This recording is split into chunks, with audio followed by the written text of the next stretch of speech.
OK, bonjour tout le monde. Merci beaucoup d'être là. Deux petites choses avant de commencer. Premièrement, d'après la nouvelle loi, on est obligé de déposer le rapport du maire pour le 1er juin, ce qui a été fait. Donc, le rapport va être sur le site web, puis il va être distribué à toutes les maisons durant le mois de juin. Deuxième chose, vous avez eu l'ordre du jour. L'ordre du jour est changé par rapport à celui qui était sur le site web. Les points 7.1 et 7.2 ont été enlevés, qui étaient des règlements sur les poules. Donc, c'est un règlement qui va venir plus tard. Là. Donc, c'est pas pour ce mois-ci. Donc, il va y avoir la lecture et l'adoption de l'ordre du jour. Donc, on recommence à lire l'ordre du jour après des commentaires de certaines personnes. Donc, on va le relire. Alors, au point 1, ouverture de la séance et présence. Au point 2, lecture et adoption de l'ordre du jour. Au point 3, adoption des procès-verbaux. 3.1, procès-verbal de la séance ordinaire du 7 mai 2018. 3.2, procès-verbal de la séance extraordinaire du 10 mai 2018. Au point 4, première période de questions. Point 5, administration. Adoption de la liste des comptes à payer au 25 mai 2018. Point 6, correspondance. Point 7, règlement. Donc, 7.1, avis de motion du règlement relatif aux pouvoirs et obligations additionnelles du directeur général et présentation du règlement. 7.2, avis de motion du règlement déléguant au directeur général le pouvoir de former un comité de sélection pour l'analyse des soumissions lorsqu'un système de pondération et d'évaluation des offres est utilisé et présentation du règlement. Point 8, les résolutions. 8.1, achat d'un terrain situé au 141 rue de la Rivière. 8.2, pacte rural 0,5 ans. 8.3, changement de date pour les séances du conseil municipal. 8.4, proposition des premiers répondants de Saint-Denis-Frampton. 8.5, Alliance, programme national de gestion mériophile. 8.6, demande d'appui FADA, programme Nouveaux Horizons. 8.7, nomination de la personne désignée en vertu de l'article 105 de la loi sur les compétences municipales, conformément à l'entente relative à la gestion des cours d'eau. 8.8, demande de financement, camp de jour été 2018. 8.9, arpentage, terrain municipal situé au 158, route 222. 8.10, station de nettoyage d'embarcation de la Compton, nomination désignant la personne autorisée à agir au nom de la municipalité. 8.11, demande de dérogation mineure pour le lot 2 675 839 du cadastre du Québec. 8.12, demande de dérogation mineure pour le lot 1 824 881 du cadastre du Québec. 8.13, PCC-moi, projet présenté sur les lots 6 100 338 et 6 100 339 du cadastre du Québec. 8.14, vision attractivité. 8.15, vente de terrain et conclusion d'une entente industrielle à la fromagerie Nouvelle-France. 9, deuxième période de questions. Et 10, levée de la séance. Merci. Est-ce que quelqu'un propose l'ordre du jour? Merci, Madame Lemay.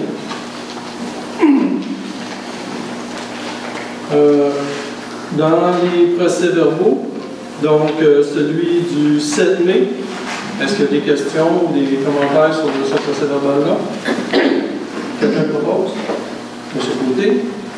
Sur le procès-verbal de la séance extraordinaire du 10 mai, des commentaires, des questions? Quelqu'un propose? Monsieur Courtemanche. Première période de questions, donc si on a des questions. Serge Ferrand, Grand Desmarais.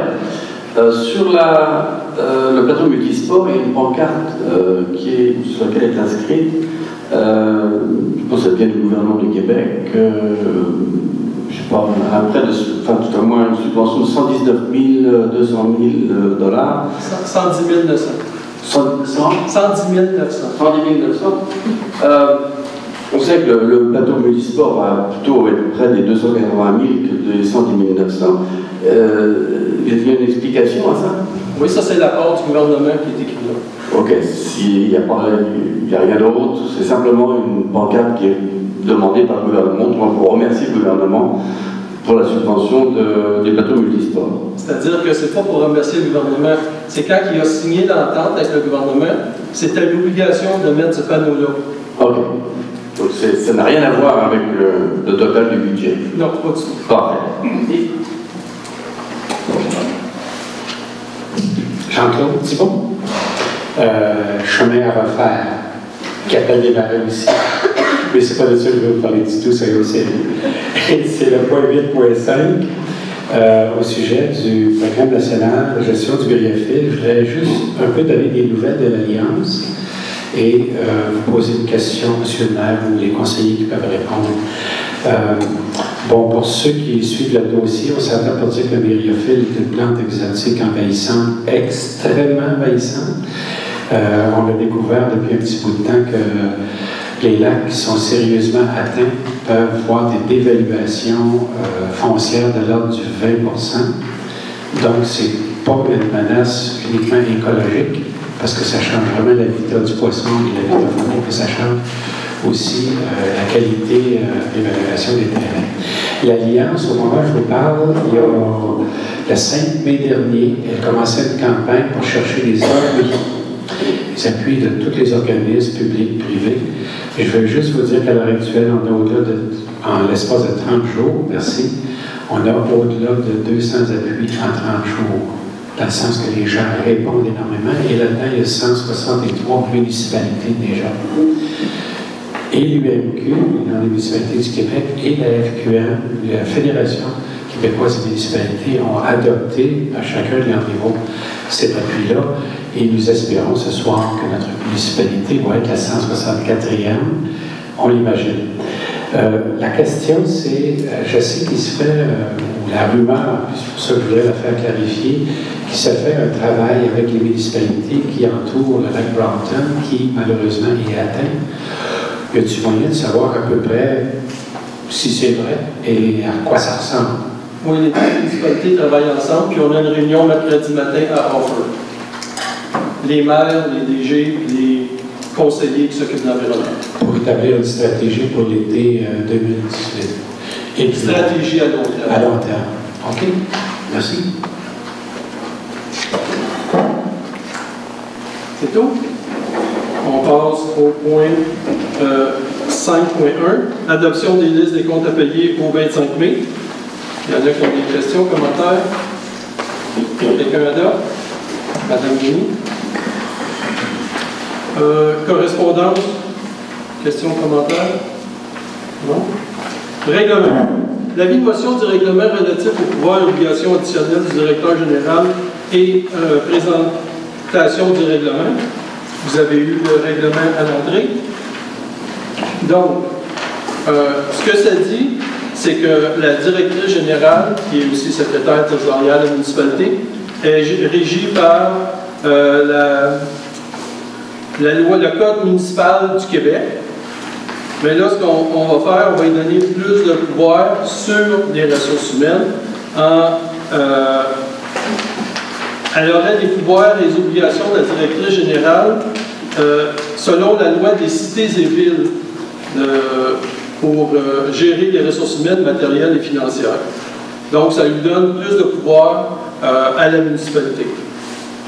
Donc, la résolution, c'est que le projet de règlement numéro 303-06-2018 est adopté, qu'il soit statué que la directrice assume les pouvoirs et obligations prévus à l'article 113 de la loi des cités et villes. Donc, quelqu'un propose cette proposition? OK, maintenant. Madame Moulin. Avis de motion du règlement déléguant au directeur général le pouvoir de former un comité de sélection pour l'analyse des soumissions lorsqu'un système de pondération et d'évaluation des offres est utilisé et la présentation du règlement. Bon, avant, j'ai oublié l'avis de motion. Quelqu'un propose l'avis de motion? Ah, mais c'était ça que j'ai demandé? Moi, j'ai fait la proposition, c'est correct. Donc, celui-là, l'avis de motion. Quelqu'un propose l'avis de motion? Madame Denis? Donc, Le règlement, c'est que présentement, tous les appels d'offres que l'on fait, c'est au plus bas soumissionnaire. On se rend compte que des fois, au plus bas soumissionnaire, ce n'est pas nécessairement la meilleure stratégie. Il y a plusieurs entreprises et maintenant plusieurs municipalités qui font ça. C'est d'avoir un système de pondération. Donc, dans l'appel d'offres, on met un système de pointage sur certains critères que l'on a besoin dans l'appel d'offres. Le prix en est un critère, mais il y a peut-être 5, 6, 7 critères. D'après ces règlements-là, la directrice générale a droit de former un comité de 3 personnes, 2 résidents de Racine et un qui est un professionnel selon l'appel d'offres que l'on fait. Donc, si c'est pour de la voirie, ça va être un ingénieur. Si c'est sur un autre, ça va être un autre professionnel. Ce comité-là ne contient pas de conseillers, c'est seulement des résidents. Et on n'a même pas le droit de savoir qui est ce comité. Il y a seulement la directrice générale qui connaît le comité. Donc, quelqu'un propose une motion? Ça. Ah, c'est Lorraine? OK, c'est déjà. Je faisais juste la présentation. Désolé, là. Je suis un peu perdu. Achat d'un terrain situé au 141 rue de la Rivière. Donc, il y avait un terrain qui était à vendre, au 141. Étant donné que la municipalité voulait agrandir le centre du village à vocation communautaire, on a acheté le terrain au montant de 40 000 $. Est-ce qu'on passe à la résolution ce soir pour autoriser le maire et la directrice générale à signer l'acte de vente? Quelqu'un propose? Monsieur Côté.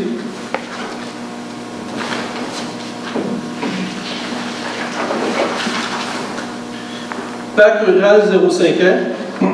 Étant donné que lorsqu'on a fait la surface multifonctionnelle, le parc 0,5 ans devait être fait à même le projet qui avait la surface multifonctionnelle, le terrain de volleyball et le parc 0,5 ans. On a fait soustraire le parc 0,5 ans pour donner plus de sous pour la surface multifonctionnelle. Le parc rural n'ayant pas été pris, on demande le montant du parc rural, c'est ça, pour construire le parc 0,5 ans qu'on devait faire l'année passée. Donc, quelqu'un propose? Madame Lemelin. Changement de date pour la séance du conseil municipal. Il y avait une séance ordinaire qui était prévue pour le 1er octobre, étant donné que les élections provinciales vont se dérouler le lundi 1er octobre, qui veulent avoir la salle ici.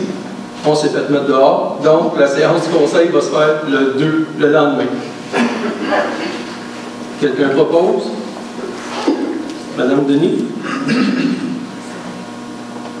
OK, il y a celle de décembre aussi. Il y avait une séance extraordinaire pour le budget qui était prévue le 10 décembre, puis qu'on déplace au 17 décembre. Monsieur Courtemanche. Proposition des premiers répondants de Saint-Denis-Brompton.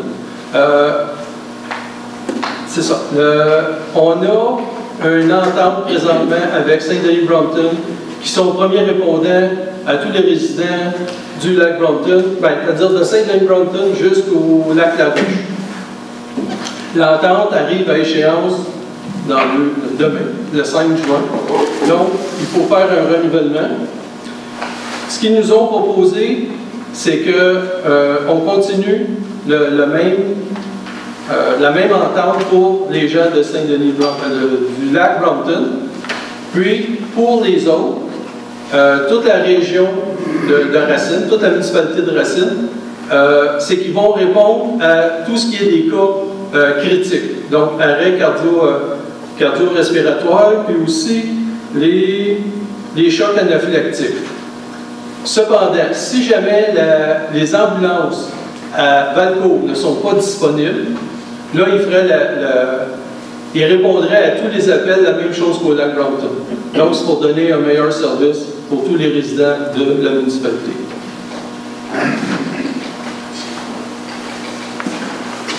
Donc, la proposition est que le conseil municipal approuve la présente entente qui sera valide jusqu'au 31 décembre 2018. Donc, on n'a pas pris l'entente pour 5 ans, on l'a pris jusqu'au 31 décembre pour voir l'impact que ça aurait. Si c'est bon, on va renouveler à plus long terme. Sinon, on l'arrête là. Puis que la directrice générale et le maire soient autorisés à signer la dite entente. Quelqu'un propose? Monsieur Turcotte. Alliance Programme national de gestion du myriophile. Donc, je ne répéterai pas tout ce qui est le myriophile. M. Thibault a très bien fait ça. Il est proposé de demander l'intervention du gouvernement en consultation avec les associations et organismes de protection des lacs et des cours d'eau, les chercheurs et représentants du milieu municipal, pour initier et de mettre sur pied un programme national de gestion du myriophile. Donc, c'est aussi d'appuyer la déclaration de l'Alliance pour la création d'un tel programme national de gestion du myriophile à Épée. Quelqu'un propose? Madame Denis. Demande d'appui FADOC, programme Nouveaux Horizons.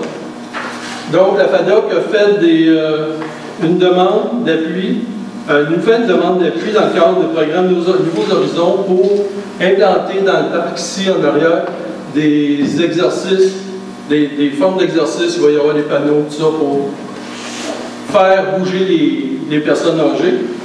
Puis que, dans le fond, le conseil va appuyer la demande. Puis il va aussi signer une lettre d'entente pour l'utilisation du terrain municipal pour une période minimale de 5 ans. Quelqu'un propose? Madame Denis?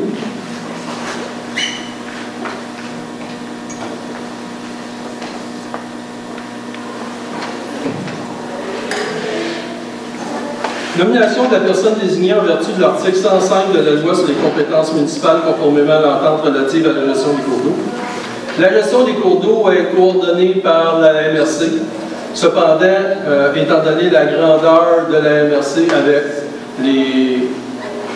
tous les cours d'eau qu'il y a, il demande de l'aide des municipalités. Donc, il y a une personne responsable dans chacune des municipalités pour les aider. Donc, c'est de nommer l'inspectrice en bâtiment et en environnement pour la municipalité de Racine comme personne désignée à l'entente relative à la gestion des cours d'eau. Et permettre au maire et à la directrice générale qu'ils soient autorisés à signer la dite entente. Quelqu'un propose? Monsieur Côté. Demande de financement du camp de jour de l'été 2018. Comme à chaque année, il y a une résidente de Racine qui a des difficultés, puis qui s'inscrit au camp de jour de Valcourt, puisque les services ne sont pas donnés par les services de Racine. Parce que les services ne sont pas adaptés pour cette personne-là. Donc, on défraie les frais supplémentaires pour cette résidente, qui est la fille de Mme Marie-Michel Rivard et de Stephen Constant. Donc, on défraie les frais supplémentaires pour qu'elle puisse s'inscrire à Valcourt. Quelqu'un propose? Mme Lemelin. Arpentage au terrain municipal situé au 158, route 222. Étant donné que la municipalité vend son terrain du 158, elle ne vend pas au complet, OK? On vend la partie, toute la partie avant jusqu'en arrière, mais ça ne touche pas au garage municipal ni au terrain de volleyball. Ce terrain-là sera vendu, donc la proposition, c'est que la municipalité de Racine engage un arpenteur géomètre pour procéder à l'arpentage du terrain municipal situé au 158, route 222. Quelqu'un propose? Monsieur Courtemanche. Station de nettoyage d'embarcation au lac Brompton, nomination de la personne désignée à agir au nom de la municipalité. Il y a une demande de subvention qui a été demandée pour qu'on puisse faire une station de nettoyage des embarcations au lac Brompton. Tout ça est en lien avec la myriophile à Épée, parce que la myriophile, oui, c'est avec les bateaux à moteur que ça coupe puis ça se distribue, mais il y en a des fois qui viennent de d'autres lacs, les bateaux, puis ils amènent la myriophile. Donc, ça prend une station de nettoyage pour ça.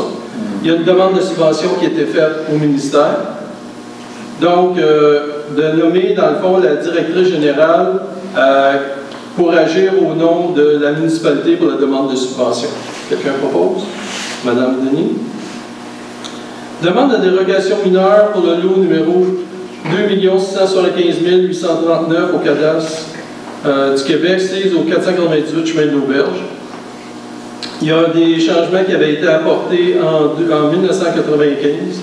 Et là, présentement, il y a une dérogation qui est là. La marge de recul, Bon, ça doit être en avant. La marge de recul minimale est de 8,54 qui devrait être à 10 mètres. Donc, la demande de dérogation a été apportée au comité consultatif urbaniste, le CCU, et la recommandation du comité d'urbanisme était de l'accepter. Donc, le conseil a décidé d'accepter la dérogation mineure, puisque ça n'influence en rien les voisins et que ça peut causer préjudice aux demandeurs. Quelqu'un propose? Madame Denis? On va juste vérifier si, parce que moi j'avais l'habitude de lac, là, la marge arrière c'est le bord du lac, la marge arrière c'est le bord du chemin. C'est ça. Les collègues, Ça. C'est C'est sur le bord du chemin ou sur le bord du chemin? Ah, ok. C'est ça, je t'ai pensé là. Ok. Ça marche. C'est ça. Non, je pensais que c'était sur le bord du lac. Ok, c'est beau. L'autre aussi, sur le bord du chemin? OK. Donc, la demande de dérogation mineure pour le lot numéro 1 824 881 du cadastre, c'est au 104 chemin Arès. C'est la même chose, il y a eu une demande de construction du bâtiment, puis la marge avant de bataille de 10 mètres, elle est présentement de 9,38. Donc, il y a une demande qui a été faite au CCU. La recommandation de CCU est d'approuver la demande de dérogation mineure, puisque ça peut porter préjudice aux demandeurs et ça ne portait atteinte aucunement aux voisins. Donc, quelqu'un propose? Moi, je me retire pour cette décision. OK. OK. Monsieur Turcotte? On arrive au point 8.13. PCC moi pour le projet LAO présenté pour les lots 6 au 548, route 222. Donc, comme vous savez, le règlement PCC-moi a été adopté l'année dernière, puis ce règlement permet de faire des projets spéciaux dans des zones vraiment circonscrites. Là, présentement, c'est le projet LAO qui est présenté et que ça a été présenté au CCU. Le CCU a évalué ça. Le projet, je ne vous lirai pas tout le règlement, là. Le projet, il y en a pour 3 pages. Mais c'est, dans le fond, c'est pour faire...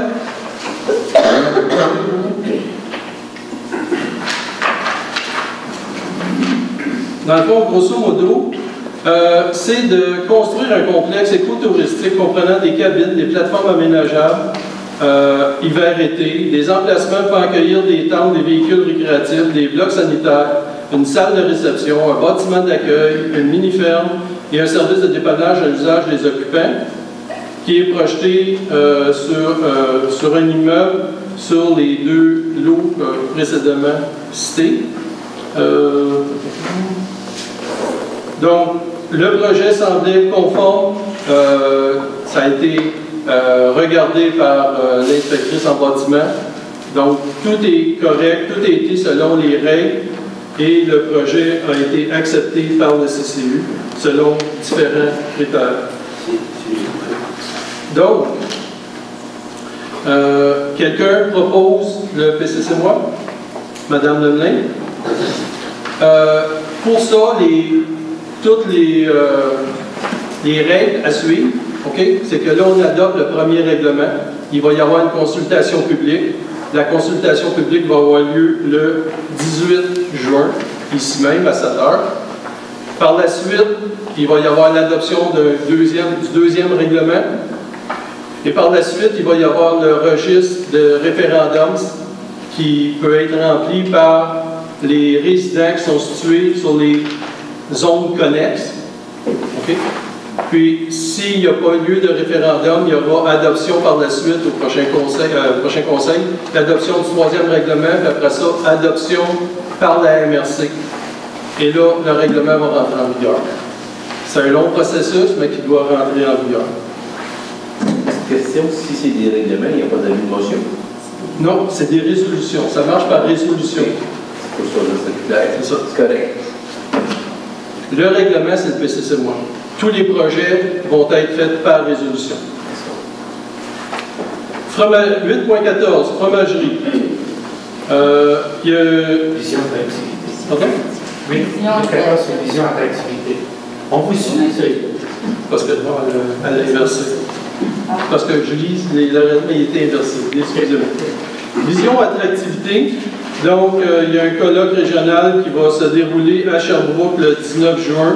Ce colloque a pour but d'échanger et de présenter divers scénarios pour bâtir ensemble la région des cantons de l'Est. Donc, c'est vraiment pour aller travailler sur le tourisme. Comment est-ce qu'on peut faire pour attirer le tourisme dans les cantons de l'Est? Le colloque c'est un montant de 75 $ pour la participation au colloque, plus les taxes. Donc, on demande que le conseil délègue Mme Lorraine Denis comme conseillère, comme représentante de la municipalité, et de verser le montant de 75 $ pour la participation. Quelqu'un propose? Mme Lemelin? Je reviens à la fromagerie. Donc, il y a une offre d'achat qui a été présentée à la municipalité pour l'achat du terrain du 150 route 222 au montant de 80 000 $. Donc, qui a été accepté par le conseil municipal. Puis la proposition est que le maire et la directrice générale soient autorisés à signer l'acte d'achat et par la suite de signer l'entente industrielle qui va intervenir entre les deux parties, soit la propriétaire de la fromagerie et la municipalité. Quelqu'un propose? Madame Lemelin? Deuxième période de questions. Ça, je m'en démarrer. Dans le 7.2, comité de sélection, j'aimerais savoir comment ça va fonctionner, puisque vous nous avez dit que les représentants de la municipalité ne seraient pas au courant, etc. Qui va être choisi? Comment ça va être choisi? Qui va être choisi? On ne sait pas. Okay. Qui va les choisir? C'est la directrice générale. Elle va choisir 2 résidents qui vont être sur le comité et un professionnel. Okay. Donc, quand il y a un appel d'offres, elle les rencontre, puis eux, ils vont regarder, quand les appels d'offres vont arriver, il y a l'appel d'offres avec tout ce qui est les considérants et tous les critères. Puis, il y a une deuxième enveloppe qui est les prix. Donc, c'est la première enveloppe qui est ouverte. Aussitôt, là, ils font tous les calculs là, selon tel critère, c'est tant de points, tel critère, c'est tant de points, etc. Puis, s'ils remplissent, ils ont le maximum. S'ils ne remplissent pas, ils ont le minimum ou entre les deux. Puis là, si le soumissionnaire n'a pas 75 points, c'est refermé. 70 points.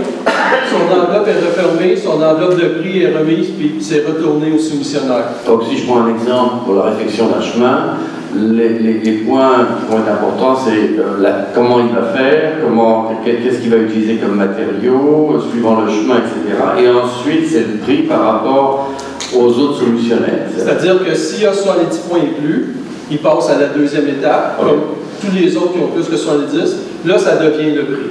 Okay. Le plus bas. C'est bon. 8.2, parc rural, 0,5 ans. Effectivement, le parc rural, vu que pour des problèmes de budget cette année, il n'a pas été inclus dans le projet. Et là, on nous dit que vous allez faire quoi avec ce parc 0,5 ans? Il va être remis à l'année prochaine? Comment ça va être géré, ça? On va essayer de le construire cette année. Avec le même budget du parc du parc rural, parce que dans le parc rural, il n'y a pas eu de demande au parc rural pour la surface multifonctionnelle. Okay? C'est ça. Oui, ben, c'est une subvention du parc rural. Vous avez cherché une autre subvention? Non. Il y en avait une qui avait été demandée pour la surface multifonctionnelle. La demande n'a pas été remplie, donc ils ne nous versent pas le 15 000. Ce qui fait qu'on est obligé de payer avec notre argent. Là, on va rechercher, parce que si on ne va pas chercher nos subventions du parc rural avant l'année prochaine, on les perd. Parce qu'on a jusqu'au mois de printemps 2019. Oui, parce que le parc rural, 0,5 ans n'était pas inclus cette année-là, puisqu'on n'avait pas eu la subvention. On n'a pas été la chercher. Non, le parc 0,5 ans, on l'avait enlevé de la surface multifonctionnelle au ministère. Okay. Donc, avec le parc rural, on va construire le parc 0,5 ans. OK. 8.13. Question très simple. LAO, ça veut dire quoi? Moi, je ne sais pas. C'est quoi LAO? C'est le nom. LAOG. LAO. C'est là-haut. Là-haut, ça veut dire là-haut. C'est là-haut. Elle est bonne. Elle est très bonne. Non, elle est bonne. Là, ça mérite. Laissez-moi pour un projet là-haut présenté par la loi. Je pense que c'est le projet là-haut, moi. Mais Là, tu le sais. maintenant, c'est là-haut. Oui, c'est ça. Mais là-haut où? Voyons, au 548. Ah bah c'est clair maintenant, écoutez. Excusez-moi, on va pas dire des choses stupides. André Desmarais. Dans la 8.15, quand on parle de vente du terrain, est-ce que c'est toute la surface du terrain sur la 222? Oui, Au complet. complet. L'accès pour la municipalité va se trouver où? C'est une servitude qu'il va y avoir pour se rendre jusqu'au garage municipal. À partir de la 222. À partir de 2022. Donc, tout le terrain est vendu au complet. Au complet. Ensuite, on Il parle va y de avoir une servitude aussi pour le stationnement qui va être à l'arrière, en face du garage à peu près. c'est pas de la profondeur. Quelle profondeur que. La profondeur du stationnement va être à peu près de 32 mètres. Ensuite, c'est marqué entente industrielle. Est-ce que ça demande un changement de zonage? Non. Parce qu'on parle d'industrie. Ils ont le droit dans cette zone-là, c'est autorisé. C'est industriel. Oui, industriel léger, puis aussi transformation agroalimentaire, c'est déjà prévu dans le règlement. OK.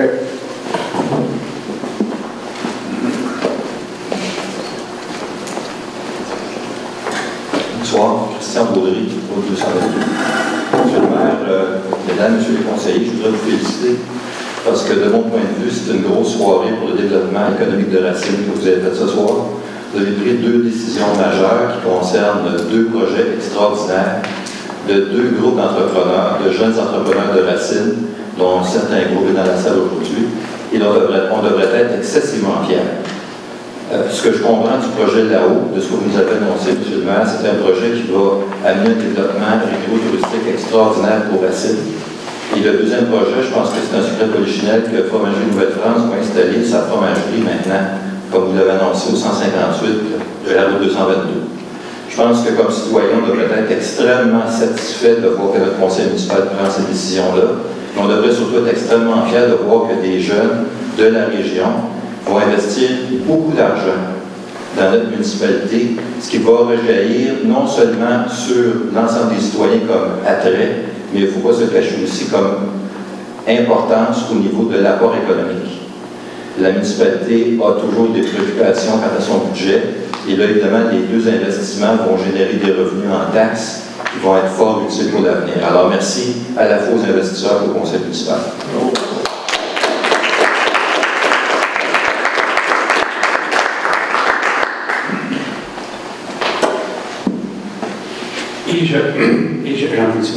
Et je rajouterais au niveau de l'attractivité touristique, Mme Lorraine et le conseil municipal, c'est assez incroyable d'avoir, et je parle plus spécifiquement de Nouvelle-France, quand on connaît sa réputation nationale et internationale, que ça puisse s'installer dans ce groupe commercial agroalimentaire qui devient totalement évident. Quand tu rentres dans le village, puis quand je compte rond, essayez de vous imaginer la fromagerie qui va être là, le marché, le cabaret, je les nomme pas tous, vous êtes au courant.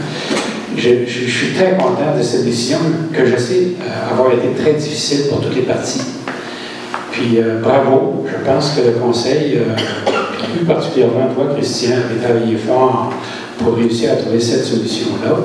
C'est sûr qu'il doit y avoir des œufs d'un peu cassés pour cette magnifique omelette, mais je rajoute que c'est vraiment très, très satisfaisant. Et au nom de l'Alliance pour la gestion du griophile, j'ai hâte de transmettre ça à soir à ma gang, qu'on vient de rajouter la 164e municipalité. J'en suis fier, moi et tout. Marianne Bombardier.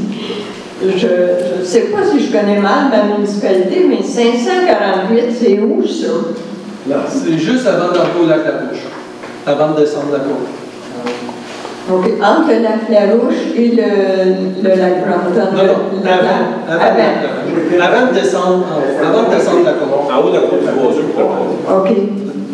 Bon, ça, si tu connais la côte du Boiseux, tu es plus chanceuse que moi, je ne sais pas c'est quoi. C'est beau? Oui, ça c'est. Quelqu'un propose la levée de l'Assemblée? Madame Denis. Merci beaucoup.